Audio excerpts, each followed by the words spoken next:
Mä oon vaan esittämässä täällä. Yes. Hi everyone.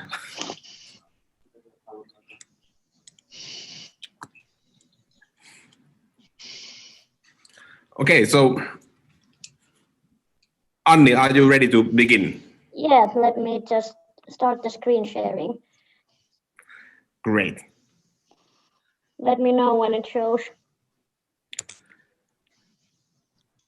Yes, we have visuals. Yeah, okay. So hi everyone, my name is Anni Kyröläinen and I'm here from Riesa Consultative Co. We are a service design company recording on accessibility, and I'm gonna shortly tell you what we are about to do. So let's go on. Here, short introductions. We are Riesa Consultative and we are 4 creators, Atso, me, Anni, Joel and Mika. And we all have a long history regarding to accessibility and disability and equality. For example, from associations, from government, and from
Yeah, so sorry for the technical difficulties. Can you stop and start the screen sharing? okay.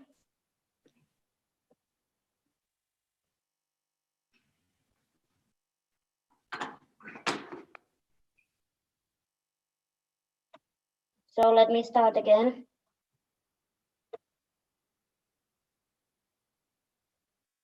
Is it showing now?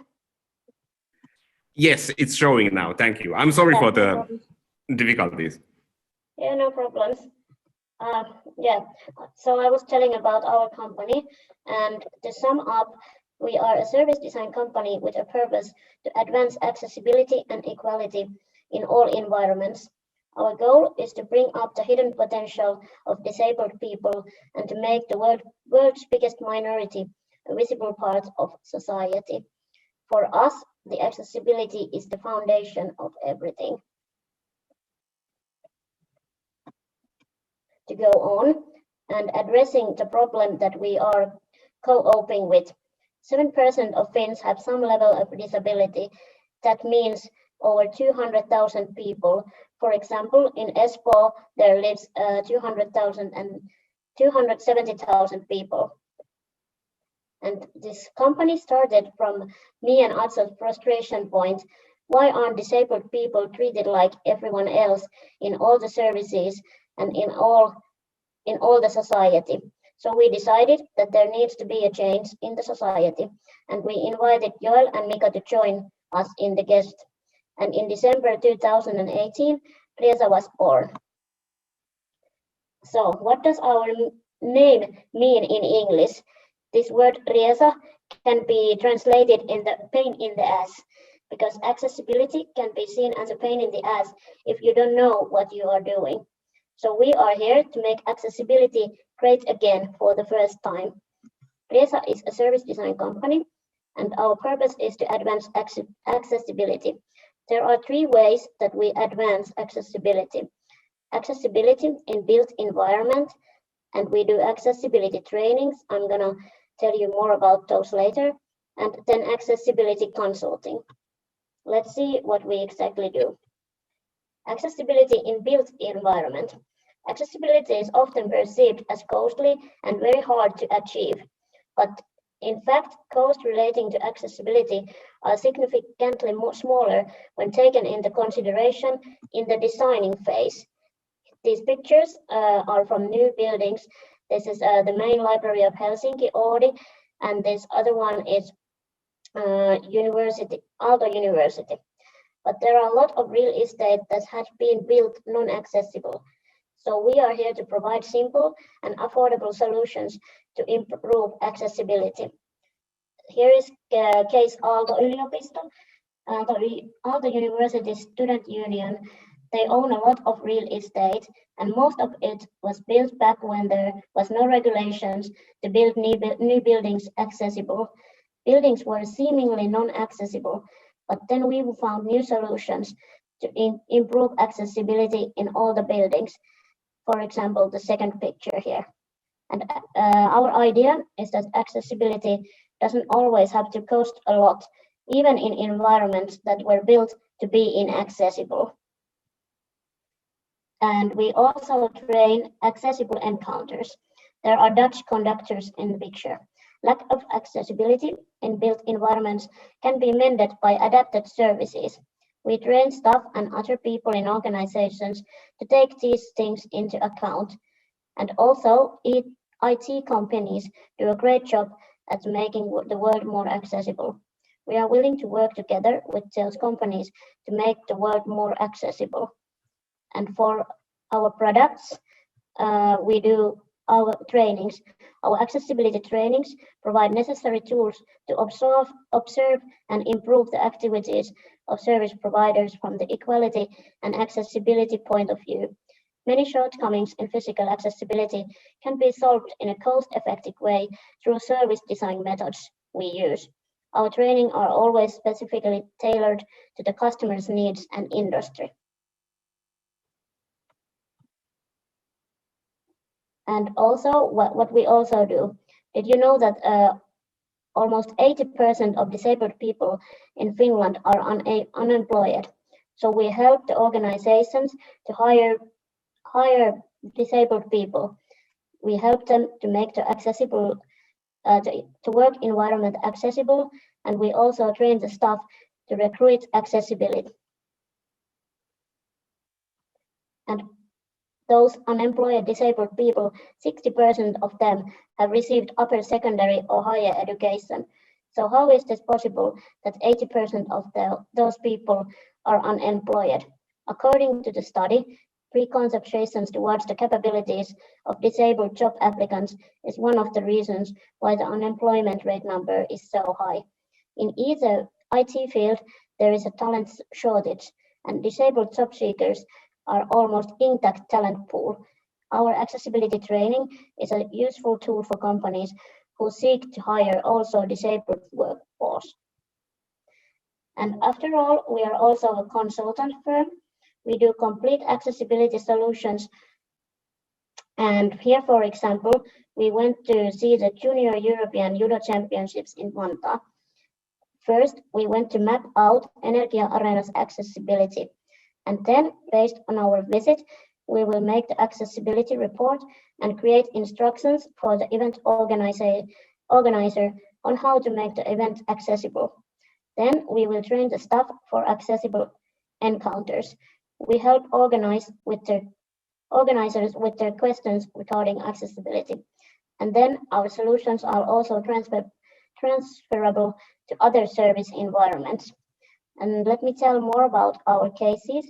We also trained staff of the Helsinki City Library Services to encounter clients with disabilities and to examine the accessible customer journey in their library environments. The participants got the tools for improving the accessibility in their own libraries, both for their customers and also for their work environment. And they told us our training opened up a new and interesting perspective on many things. The training exceeded their expectations. And we also have done accessibility mapping in Espoo, their football fields venue.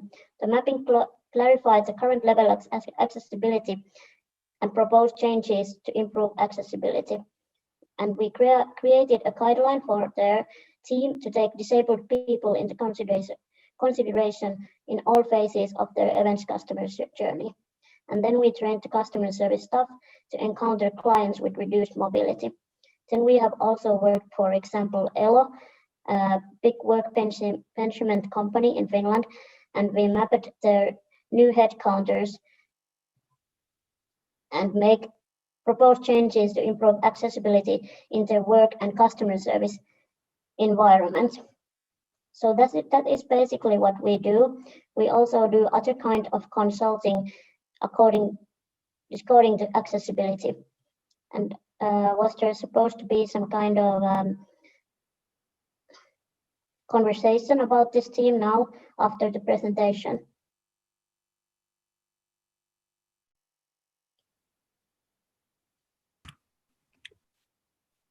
Yes, thank you.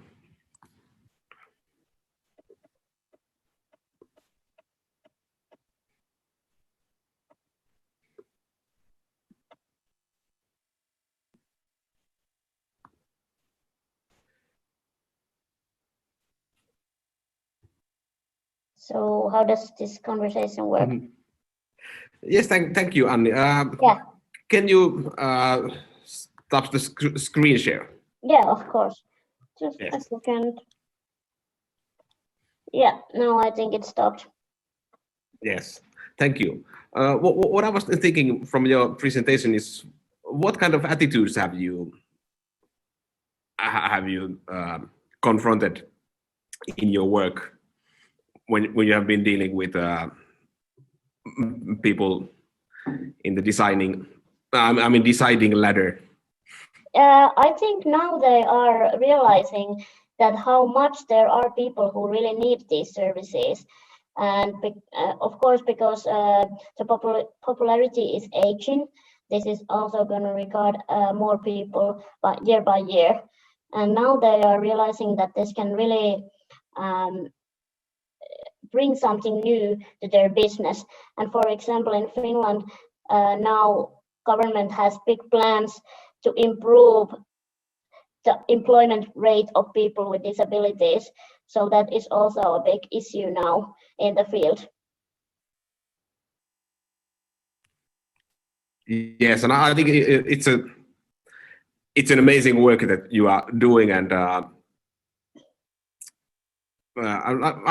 even I have like seen the progress has been great. Yeah. Like in the past few years. And they are also starting to see that if you improve accessibility before you build anything, it is so much easier and cheaper to do that. So we have that also, I'm sure. Yeah. So we have also done some co-work with architect companies. Yes, that I'm sure of. And what have been the biggest renovation works you have been involved in? I think a few customers, big headcounters, and all the environment there for the customers, but also for the people who work there. Those are, I think, the biggest. And then when we make them realize how easy it is, in fact, to improve accessibility, it makes them more willing to do so. Because accessibility is often seen as a very expensive and not so significant thing, but when we show them how easy it's to do, they realize how they can make the world more accessible and improve equality.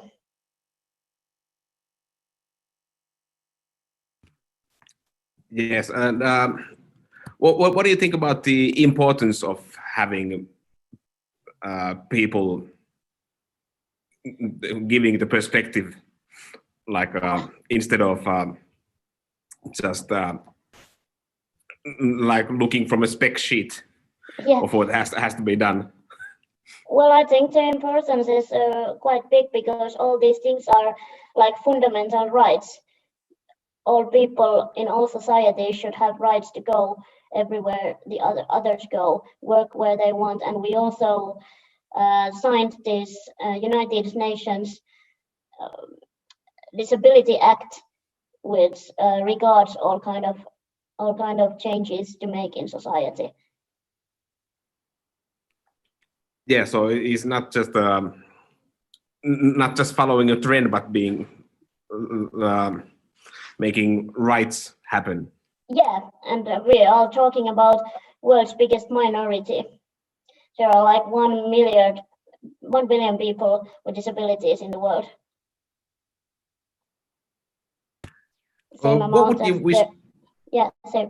Yes, sorry. I mean, just continue. I'm sorry. Oh, yeah, Joe, I was just saying to compare that it's same amount and population of India. Yeah, and what would you wish to be the next step, like what the Finnish government, for example, could take? Well, if I could decide, I think the next step should be that this disability politics should be in all politics. Now it's under the Ministry of Social Affairs, but it should be under every ministries and every government policies, because like every other people with disabilities, they are parents, they are students, they are customers, they are everything.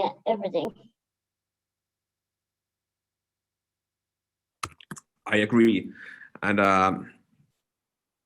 how do you view the situation here in terms of accessibility to the rest of Europe?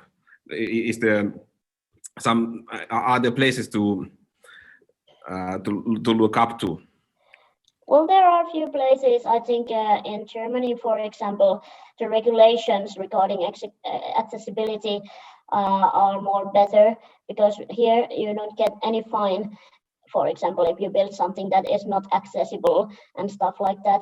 But our social healthcare system is quite unique compared to other European countries. You can get all kind of wheelchairs, you get personal assistance, you get help to move from place to another and stuff like that. And if you go further, in USA there is a very good disability act regarding an accessibility, but you don't get the social health care for almost at all if you don't have good insurances. So there are many dimensions in these questions. Yes, and the multiple factors. Yeah, Definitely. indeed. Yes. I'm just looking around if we have any questions in the social media or Twitter. Yeah, let's see.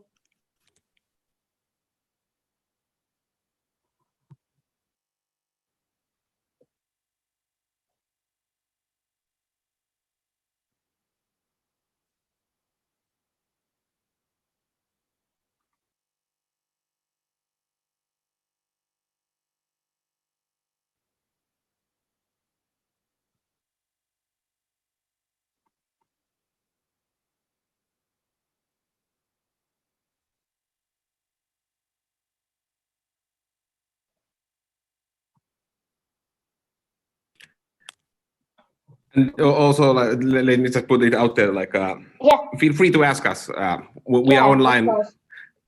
In and we can see you on Facebook also, and and our company can be found in Facebook, Instagram, and LinkedIn. So there is more information. We also have a web page that is translated in English. Yes, we will make sure your links can be found. Yeah, great. Later on. Yeah.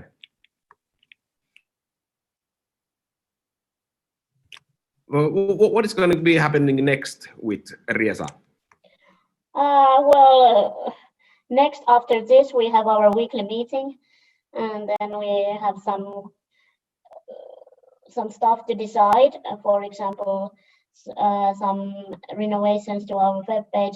But in the bigger picture, we have negotiations with many quite big customers, and we are about to start new projects in next month. So all things are happening, and also now we rented new headquarters and office to us. So we start there in the beginning of October. It's gonna be in Espoo. Sounds great. Yeah. I don't see any questions at this moment, but Yeah. is there anything in mind you want to add to? Well, I think that's all, and I really hope that all kind of organizations start to take accessibility seriously, to be said. I agree. Yeah. Yes. Thank you very much Yeah, for your presentation. And let me know if Yes. there comes any questions. I'm happy to answer. Definitely. Thank you. Thank you.